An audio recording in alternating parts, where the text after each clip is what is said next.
Hello children, today we will continue the chapter A Gift of Chappals. Last day I taught you that Mridu had come to Ravi and Mina's house and there she saw a slippers. When she was setting her own slippers, she saw a slipper which was dirty and there were scrawny toes on it. Today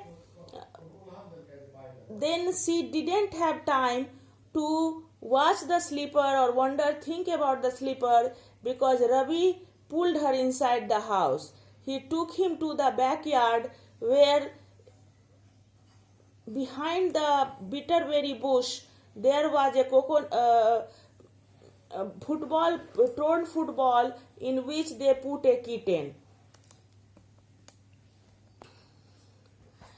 And that kitten they named MP Punai. And Ravi was feeding the kitten with milk in a half coconut shell. He was feeding it in a secret way because he knew that if Pati would know about kitten, she would go to Paddu Mama's house. He told that the kitten was the descendant of Rishi cat and so he kept its name, which was the emblem of that Pallava dynasty, and also this cat was descendant of that cat was worshipped by ancient Egypt. Now let us continue the chapter next. So, one of the descendants of that cat goddess was a stowaway in one of the Pallava ships, and his descendant was the Mahabalipuram Rishi cat, whose descendant is Ravi flourished his twig at Mahendran MP Punai here, whoop ik he shrieked, very pleased with himself. So he is telling that one of the descendant of cat goddess was stowaway in one of the Pallava ships. In the Pallava ships it was also worshipped, and his descendant was in the Mahabalipuram Rishi cat, whose descendant is Ravi flourished his twig. Ravi enriched his twig at Mahendran, that MP Punai, and that cat told whoop ik, cat shrieked, very pleased with himself. Mahendran looked up, alarmed. He had just been sharpening his claws on the edge of the coconut shell. Cat looked up, he was alert, he just sharpening his claws, that claws means paws, on the edge of on the border of the coconut shell. But worse than Ravi's awful whoop ik was a screech. Ravi's awful ik, Ravi shrieked ik, and cat shrieked screech. From the window, what a weird sound, if Mridu was startled. From the window there came a sound, and Mridu was surprised. MP Punai was frightened out of his wits, hair standing on end. That cat was frightened out of his wits, out of his intelligence, and hair also standing on the end. He bounced up and scurried towards a bamboo tray of red chilies. He jumped up and went towards bamboo tray in which red chilies were kept. That had been set out to dry. That red chilies were set to dry. Trying to hide beneath it, he tipped a few chilies over himself. He tried to hide inside the chili, so he tipped a few chilies over himself. Meow! He howled miserably.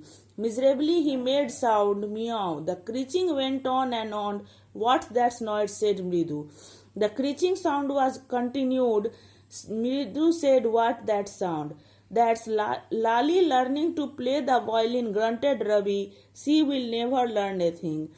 Then Ravi told that Lali was playing violin. She will never learn a thing. Mridu crept up to the window. Lali was sitting a little distance away, awkwardly holding her violin and bowstring. Then Mridu crept up and watched through the window. She saw that Lali was sitting a little distance away, and there she was holding violin and bowstring, her elbows jutting out and her eyes glazed with concentration. In front of her, with most of his back to the window, was the music master. And in front of Lali, there was sitting music master. He had an almost bald head with a fringe of oiled black hair fading around his ears and an old-fashioned tuft.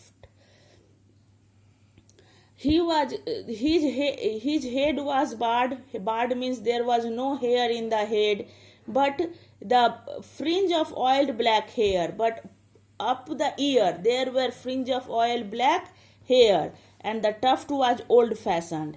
A gold chain gleamed.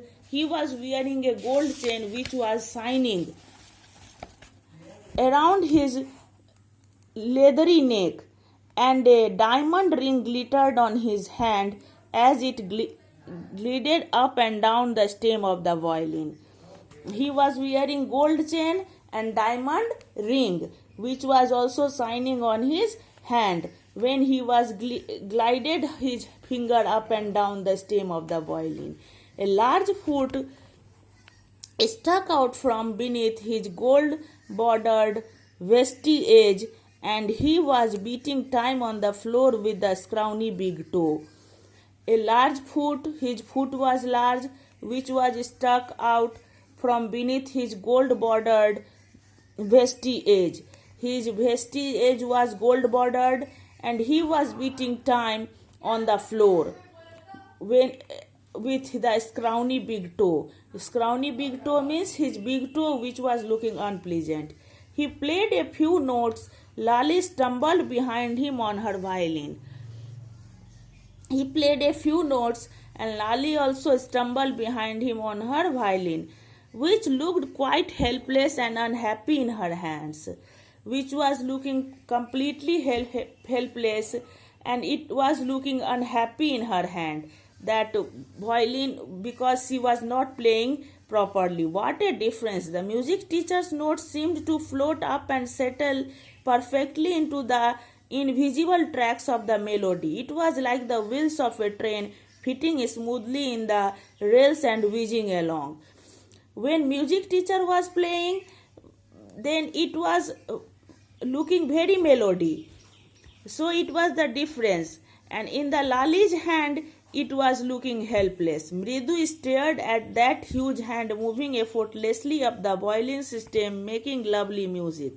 Miss Mridu was looking minutely at the huge hand which was moving without any effort on the violin stem and making the lovely music, melodious music. Squawk! There was Lali derailing again. And when Lali was playing, then there made sound squawk. Came a wail from the gate. Amma, oh, Amma!